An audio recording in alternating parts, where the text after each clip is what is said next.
Welcome back to MyFinJourney. In today's episode, we're going to sit down with Rob Durant. If you've ever felt like sales is messy, manipulative, or just not you, then you're going to relate to this one. Rob's story starts with a very simple identity. At his core, he's a teacher. He grew up watching his dad teach for 50 plus years, went into business instead, and kept gravitating towards mentoring, training, and leadership. He started at Disney, learning the art and science of world class customer service, then landed a role that came with a bit of a surprise, a sales quota.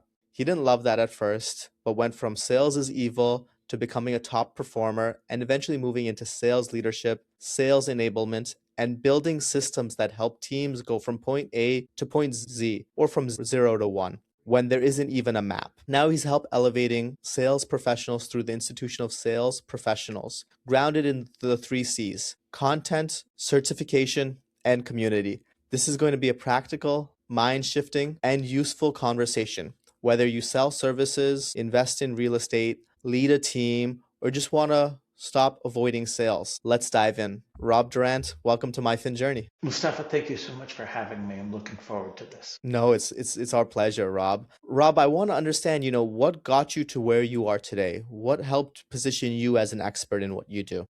Sometimes when you're in a job interview or whatever, they'll say, where do you see yourself in 5 years? Let me be clear. 5 years ago, I did not see myself here. And 5 years before that, I did not see myself where I was then. But as I look back, every step I took was the logical extension of where I was and where I want to go next. So I cannot tell you what 5 years from now will look like, but I can tell you that it will still be grounded in leading, training, teaching, mentoring, helping. Because at my core, that's what I love to do. Why do you feel like you love to help people, Rob? I feel like it comes across a lot in content online, people saying that they like to help people. And then sometimes you peek behind the hood and you're like, is that person really helping people? So for me, as somebody who likes to help people, the whole point of this podcast is to help people. I want to dig deeper and kind of understand, what does helping people mean to you? What does mentorship mean to you? And what is it all rooted in? So the two most powerful words in the English language, I believe, are I am and whatever follows it. And for me, I am a teacher has always been a part of who I am. As I shared with you, son of a math teacher, I look up to my dad. I see how people count on him, rely on him, and he is always there. All I want to do is emulate him. I look at my grandparents and my family, and it's a lot of the same. We are all standing on the shoulders of the giants who came before us. I am here because I want to help give that hand up as it has been provided to me. That's really powerful. Help me understand that mentality, Rob. Why do you feel like you stand on the shoulders of the giants that came before you? Well, everything I've accomplished was because somebody else provided me with an opportunity. I teach marketing at some of the colleges here in the Boston area, and I love teaching my students the secret to success in life because they think somebody knows it. And what I love telling them is that the secret to success in life is not simply about what you know. Now imagine that for a moment, a highly selective college, a room full of students that have spent their whole lives knowing stuff to get here. And I just told them, it's not about what you know. They roll their eyes and start to moan, yeah, it's about who you know. No, it's not about who you know either, because you could know everyone. But if you know nothing, are you really somebody worth knowing? The secret to success in life is about who knows you for what you want to be known for. Therefore, your job is to make sure more and more people know you for what you want to be known for. And there's a cheat code to that, Mustafa. The What is easiest it? way to get people to know you for what you want to be known for is to start by asking them about them and what they want to be known for. So help us understand, how does this play out in your experience, right? From your perspective, how many people are genuinely, authentically invested in getting to know the person in front of them, getting to understand what their goals are, their desires are, not simply just because of like the theory of reciprocity or because of some like ulterior motive of also kind of pushing their agenda, but genuinely to like help the person in front of them? Most people are good And I believe most people have good intentions. I believe many people are worried about putting themselves out there, though. So, in answer to your question, I believe that there could be a lot more of this. And you say reciprocity, and yes, I tell you it's a cheat code and so on, but really it's more about just people getting along with people. And if opportunity presents itself in the process, that's fantastic. But most of the connections I make, there is no commercial outcome at the end. And that's perfectly fine by me because as more and more people know me for what I want to be known for, as more and more people know me as a helper with an expertise in social enablement, sales, and customer service, should they ever encounter a need in one of those areas, or should they ever encounter someone else who has a need in one of those areas, I will be the person in their mental Rolodex that they think of first. And that's when they will reach out to me and opportunity presents itself. And likewise, as I've gotten to know them for what they want to be known for, they are in my mental Rolodex. And I may never have need for what they have to offer, but I will always remember and refer people to them when I encounter that need. That's, to me, the epitome of helping. And that's so powerful, Rob. I want to kind of understand your perspective because ultimately there's so many different sales strategies, sales perspectives, ways about selling. And it feels like what you're outlining, maybe a client-centric approach, maybe involves, active listening, being very intentional, is very different from maybe the one call close process or you laughed, so that's good, we triggered something, or the used car salesman approach. Like, help me understand, Rob, because it feels like those approaches get a lot more virality. Those approaches are the first things people think of, and your approach with respect, and I say that our approach is the correct way to say this, our approach with respect doesn't get much limelight. No, it does not. And that's okay. I don't need to go viral. What I need is for those with whom I've established a personal connection to remember that personal connection. I could reach 1 million people. I could reach 10 million people with my message. But if my message is hollow, if my message does not resonate, and if my message is not true to myself, it doesn't matter. At any given time, we can, in our memories, on average, recall about 150 people in our personal network. And that's what I like to work on. Over 11,000 connections on LinkedIn. Do I have personal relationships with all of them? No. Would I like to? I'm absolutely open to that. It's just not feasible, and not everybody is as open to it as others. But we connected there. And then one thing led to another. You reached out and you noticed this, and I responded back and noticed that. And lo and behold, LinkedIn connection turned into a real connection. And I don't need 1 million LinkedIn connections to establish a handful of meaningful connections that actually lead to those opportunities to help. So that's the approach that I would prefer. You are never going to see me go viral for the one call close. I don't know how to do it. Don't want to do it because ours is not a one call relationship. And why do you think that is, Rob?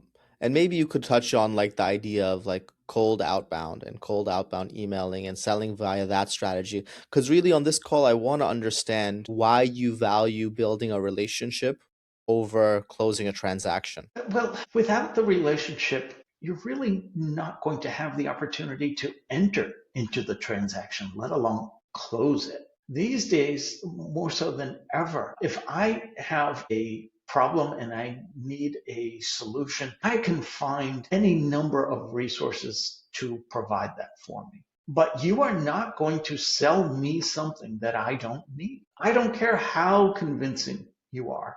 And if you do sell it to me once, you're not going to sell it twice. And these days, we don't have one and done transactions. We recognize the lifetime value of customer relationships. We've moved so much of our business buying to the subscription model.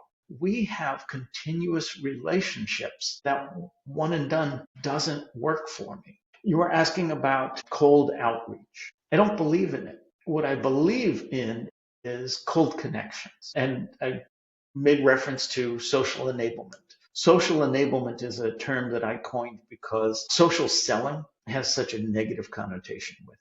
Social selling for many people is that connect and pitch. Nobody wants to be pitch slapped. Social enablement is leveraging the social platforms to build connection, build relationship, and ultimately find opportunity.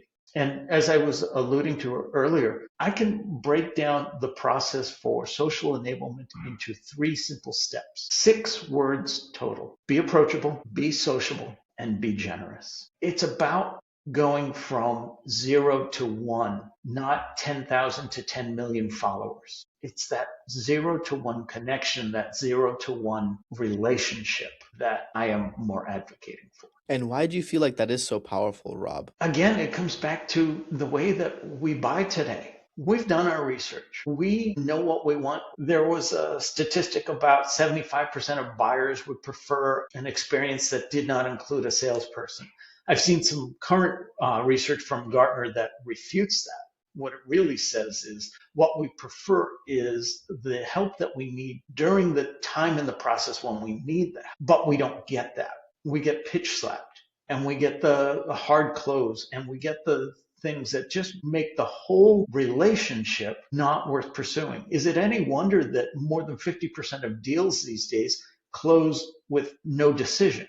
It's because we've just gotten to the point where we're frustrated and we want no part of it. But when you're able to establish those relationships, when people know you for what you want to be known for, again, they may never have need for what I have to offer, but they might just know somebody who does, and they'll trust that I will treat those referrals with the same respect that I've treated the initial relationship. I love that, Rob. Help me walk through a hypothetical situation, if you don't Mm-hmm. mind. Imagine I make 200K plus a year and I live paycheck to paychecks.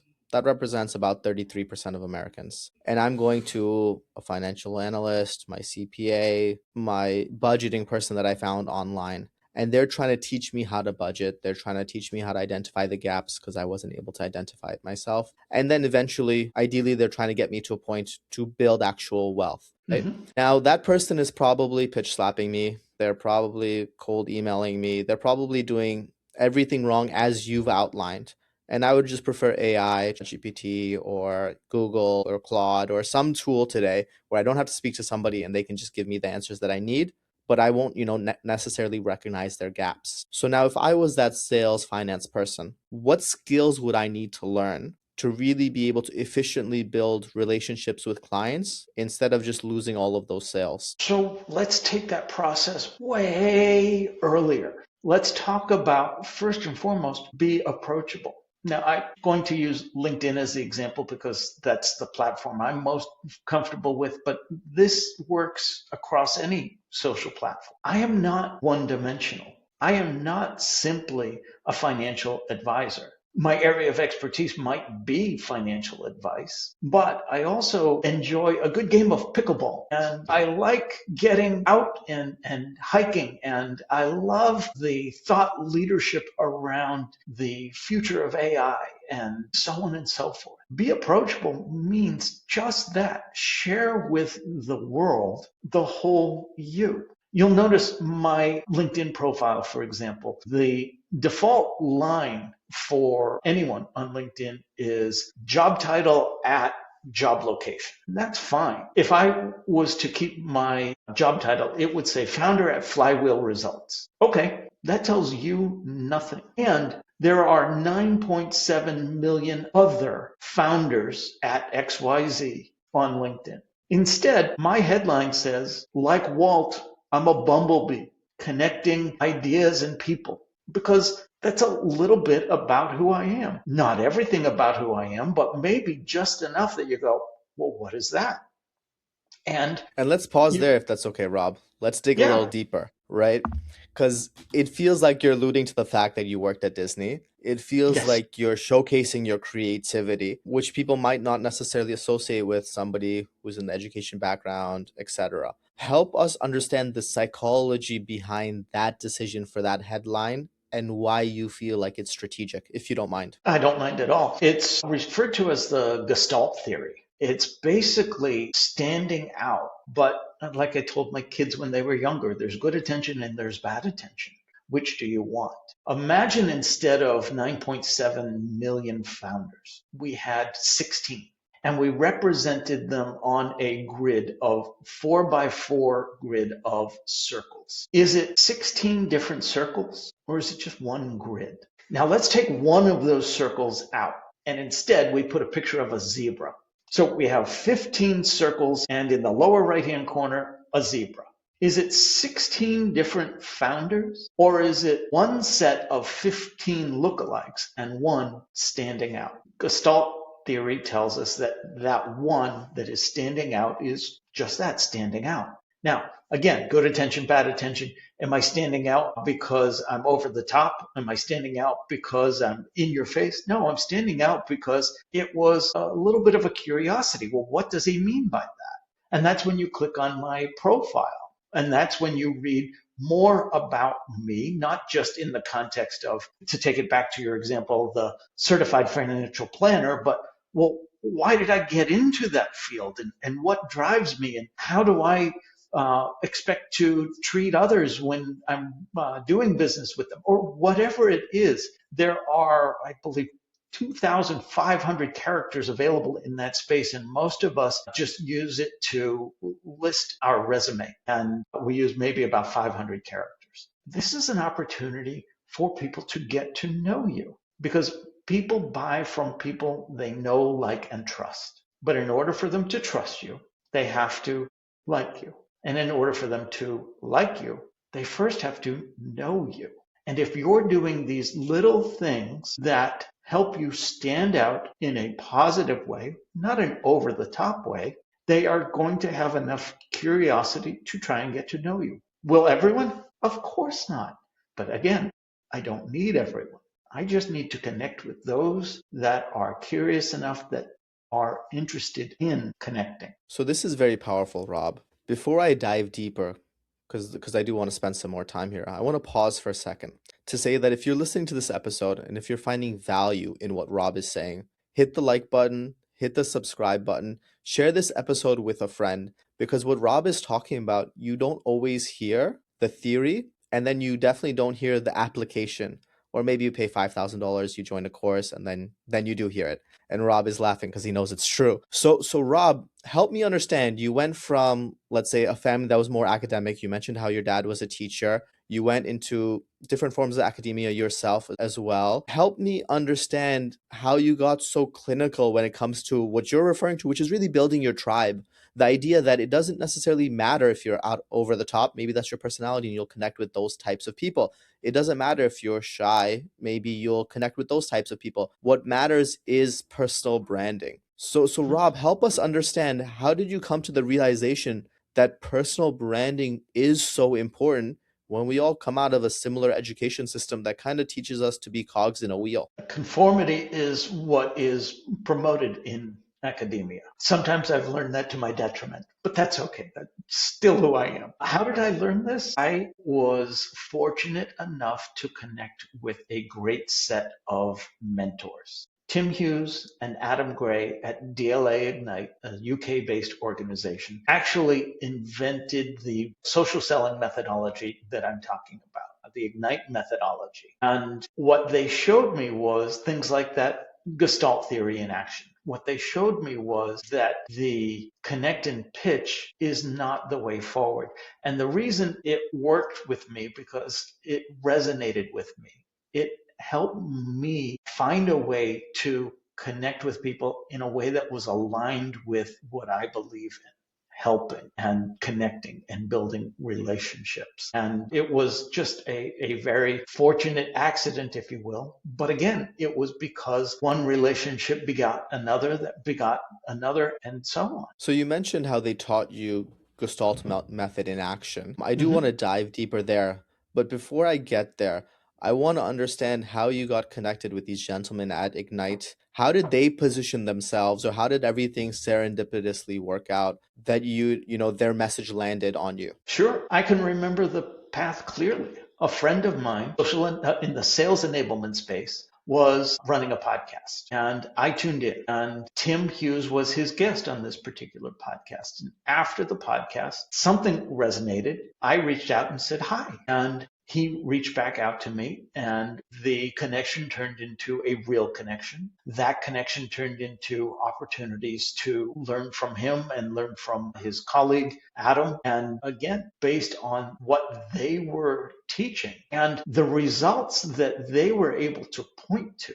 I know we said earlier that it might not be about the commercial results. It's not. But commercial results are why we're in business, and they do come about because of this. And I don't have to worry about email open rates of less than 1%. I get about 20 to 40% acceptance rates when I reach out to somebody with a connection request, because I don't connect blankly. I connect with a message that says, here's me and here's why it might be good for us to connect.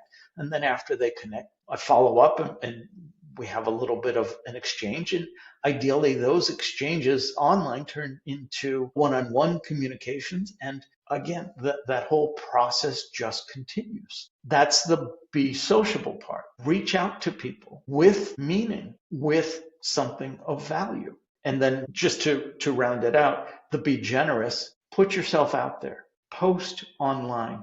And this is really hard for me. If you can believe it, I consider myself an introvert. But I also acknowledge that there are certain things in life that I want to accomplish, and nothing happens except with and through other people. So introvert or not, I'm going to have to put myself out there with other people in order for opportunities to present themselves. That's very powerful, Rob, and I can't agree more as a fellow introvert, ambivert. Rob, one question I did have for you is do you have a podcast? I do. We have a show called Sales TV Live. It broadcasts noon Eastern time on Tuesdays on LinkedIn. And you can find us at salestv.live. And did you start that podcast after meeting the gentleman at Ignite or before? In fact, I did. With the gentleman from Ignite, we started a different show, the Digital Download. That is still running. That is the longest running weekly business talk show on LinkedIn Live.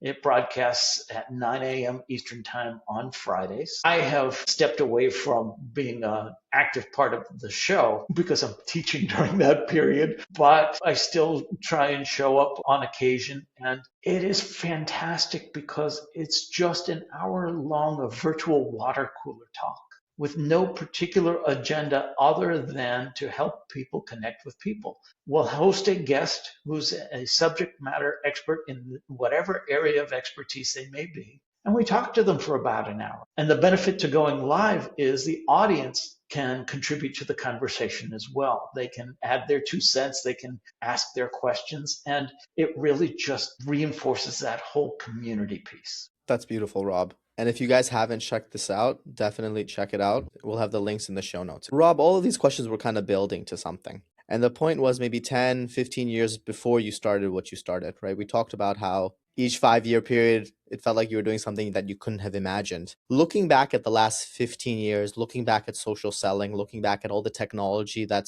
has been implemented, and looking forward to the technology that will be implemented, help us understand how you would position yourself today to maximize sales and relationship building over the next 5 years? I would continue doing what I'm doing in terms of relationship building, connecting with people. We're worried about AI. Is AI going to take our jobs? Is AI going to take all the jobs? Is AI going to take the sales jobs? Done right, AI is a fantastic tool to help you. The best analogy I heard for AI is like a walking stick. It can help you move ahead faster, but it cannot do the walking for you.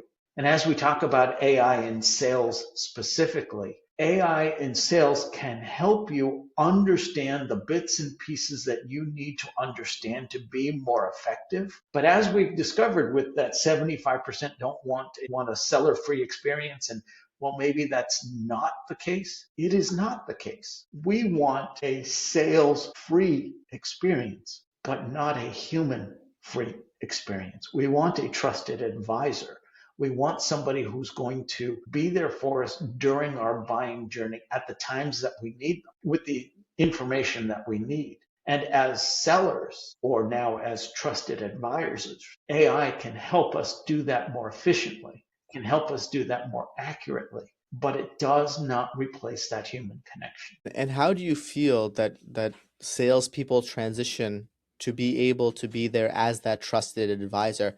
How do they position themselves with that authority, with that genuine grace, let's call it, for lack of a Mhm. better word, to be that advisor who maybe acknowledges their inherent bias, but is actually able to serve their client, the person they're talking to the best of their ability? Well, you said it right there. It's all about that servant seller mentality. How do we adjust from that? I will say this, those that are most successful at selling are typically already doing that and have been doing that for decades. They have built the relationships, they have been the servant sellers. Can I, through the cold pitches and fast closes, find success? There are those that have, and they're not quiet about it. Okay, they found success. Why not brag about it? But for everyone looking to emulate them, there is a littered road of hundreds of people who have not been able to emulate success through that manner. Yet, when you're able to build relationships and be that servant seller, the opportunity and the ability to be successful, they present themselves a whole lot. And how has it presented itself in your life, Rob, if you don't mind me asking? How has adopting this servant seller mentality helped you build, financial stability, financial freedom for yourself? Sure. All of these opportunities that I've talked to you about, one relationship leading to another, have not only translated to a better understanding, the ability to write a book and so on, they've led to commercial opportunity for me as well. I've now been tasked with bringing the Institute of Sales Professionals, a UK-based organization, to the US as the organization itself looks to expand globally. So we've got operations in Canada, operations in Portugal, operations in India, and a few other countries all coming about right now. And all of the things that I was doing in terms of relationship building led to connecting with the right people in the right position to provide me with this opportunity.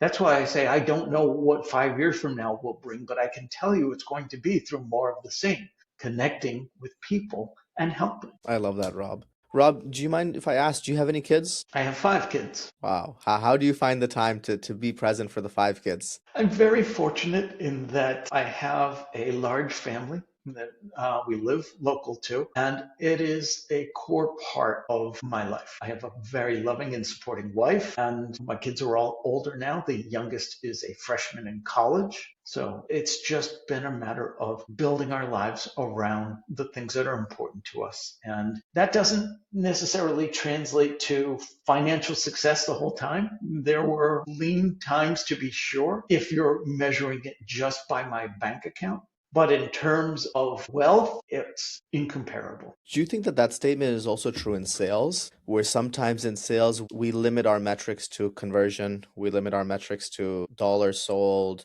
calls, how many calls were attended, how long the call was, how quick the close was, and sometimes that misses the whole point of sales. Are you actually delivering for your client? Oh, most definitely. In fact, Dan Pink wrote a book about it. In his book, Drive, he talks about what motivates people. And he specifically talks at one point about salespeople and the money motivator. At a certain point, each of us has a different point, but each of us has a point where money no longer motivates. And there are other things that we are looking for. And then I was fortunate enough to recently interview a guest who was an expert on negotiation. And what he was telling me was when we try to optimize a negotiation for ourselves, very often we miss opportunity to improve the situation for both parties. And he had shared the statistics and research around how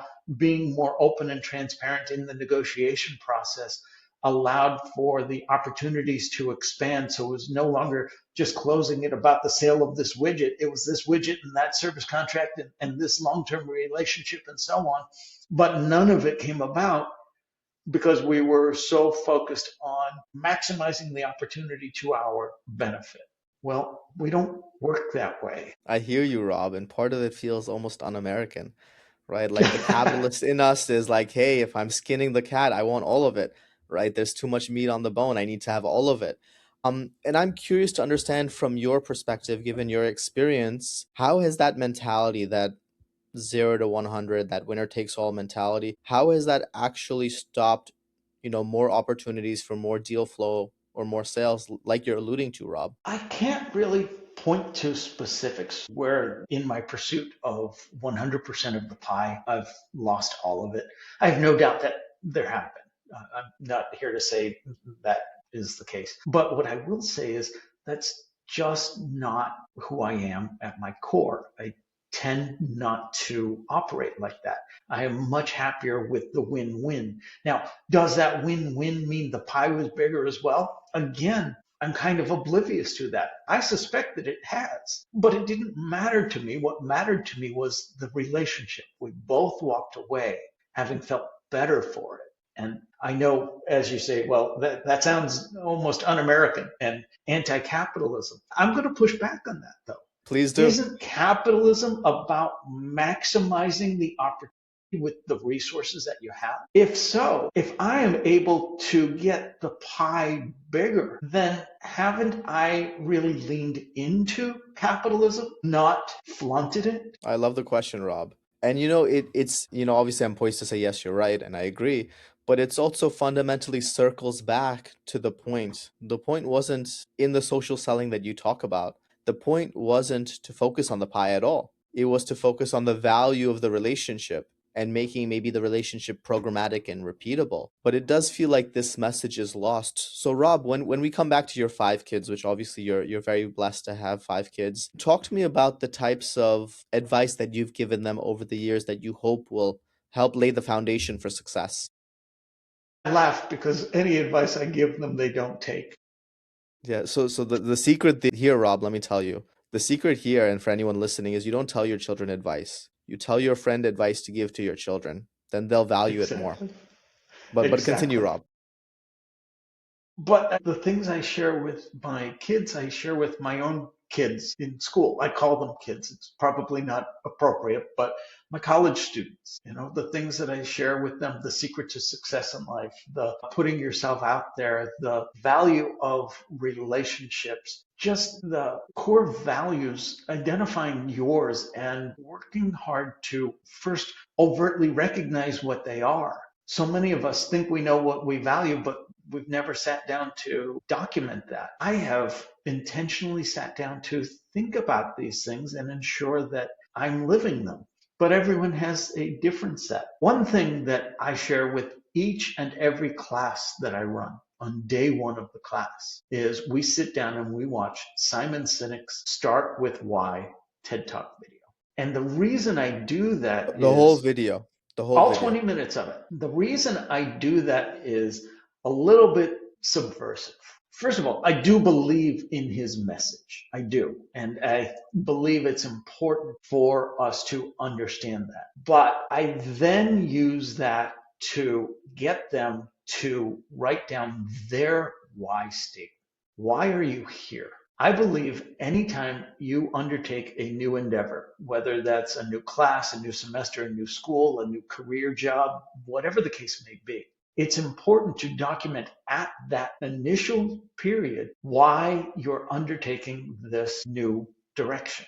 And the reason for it is because inevitably there will come a time, 6 weeks from now, 6 years from now, whatever the case may be, where you'll find yourself saying, why the heck am I here? And I tell my students this, if on that day you look back at what you wrote down today, and the reason why you're there on that day is aligned with what you write down today, that's great news. What that means is you just had a bad day, a bad call, a bad test, a bad whatever the case may be, but this too shall pass. And if on that day The reason why you're still there is not at all aligned with why you started out. That's great news too. That's a strong indicator that it might be time to pivot.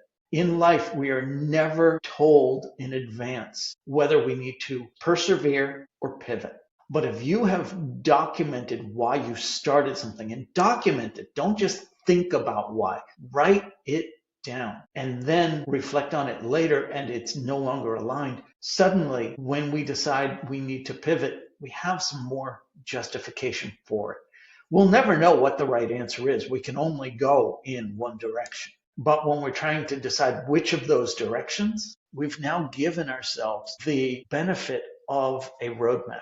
And it didn't take that much to start that. It was just a matter of focusing on, well, why are we starting it? And the 5 whys, by the way, after you write down why you're here, you ask yourself, well, why is that? And why is that? And why is that?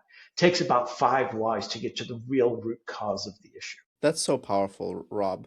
And I especially like the part where you were talking about, do you actually enjoy what you're doing? And I wanted to circle back to maybe the different types of selling that we outlined. We outlined maybe your method and maybe that cold caller method, let's call it, in this example. It feels like the cold caller is often met with frustration. Meanwhile, in your method, it feels like typically people are met with the types of people that they want to talk to. I want to kind of understand from your perspective if that rings true, and maybe just only one why, maybe why that is. Yes, it rings true. And why is that? Because I am not hearing from those who don't want to speak with me. And that's okay. I just wrapped up a lesson in my marketing class talking about segmentation, targeting, and positioning. And targeting is identifying all of the various segments in the market that you're going after. Figure out the one target market that you are pursuing and ignore all of the others. And then in the position statement, it was something along the lines of, if you are XYZ, whatever this specific target audience was, and looking for whatever the target audience typically is trying to solve that we solve. Now, when somebody who comes across that message is not part of that target audience, they ignore it. That's great. When somebody that is part of that target audience is not dealing with that problem that we're talking about solving for, they ignore that message. And that's great, because there's no sense in us spending time trying to convince you of a problem you don't have, or trying to convince you, even though you're not even part of the target audience, that, well, maybe this is for you anyway. Time is limited. Resources are limited. Attention is limited. Respect is limited. And if I try to chase every opportunity, I'll end up with none. So back to what you're asking about, why is it that I believe it's successful? I could not tell you whether my approach is more successful than cold outreach for somebody else. I can tell you it is more successful than cold outreach from me. And that's really all I care about. Which is really powerful and profound. So, Rob, if somebody is listening to this podcast, and if they're one of the rare people that actually reaches out to podcast guests, podcast hosts, what is the best way for them to reach out to you? Kind of, recreating the relationship that you created when you reached out to your mentor. Exactly that. I'm on LinkedIn. I'm regularly active there. You are welcome to reach out to me. And don't just click that follow button. You've got to click the drop down and hit connect. The reason you have to hit connect, it's a LinkedIn thing. They want me to collect followers. I don't want to collect followers. I want to collect connections, and not LinkedIn connections, real connections. So if you are going to reach out to me and connect, just drop me a quick note. Let me know why. It doesn't have to be an over-the-top explanation of why you think it would be perfect for us to connect. It could be, I heard you on Mustafa's show. It's worth connecting. Yes, it is. And then we'll pick up the conversation from there. And this also leads to segmentation, doesn't it? It most definitely does. Good. I'm glad you like that one. Rob, I've loved the conversation because it reframes sales the right way. Not as pressure, but as a service. I think we talked about it as giving, as being a servant. We touched on clarity, and you demonstrated your leadership throughout the conversation. especially for people who genuinely care about helping others. If you're tuned into this episode and you're listening, and sales has been a bottleneck in your business or in your career, the takeaway is simple. You don't need to become a different person. You just need a repeatable system and the confidence to communicate the value you create. We'll include a link to the Institution of Sales Professionals and everything we discussed in the show notes. And if this helps you, hit the like button, hit the subscribe button, leave a review, and most importantly, share it with a friend who can also benefit and grow 1%. Thanks again for joining this episode, and we'll see you in the next one. Thank you so Bye. much, Mustafa.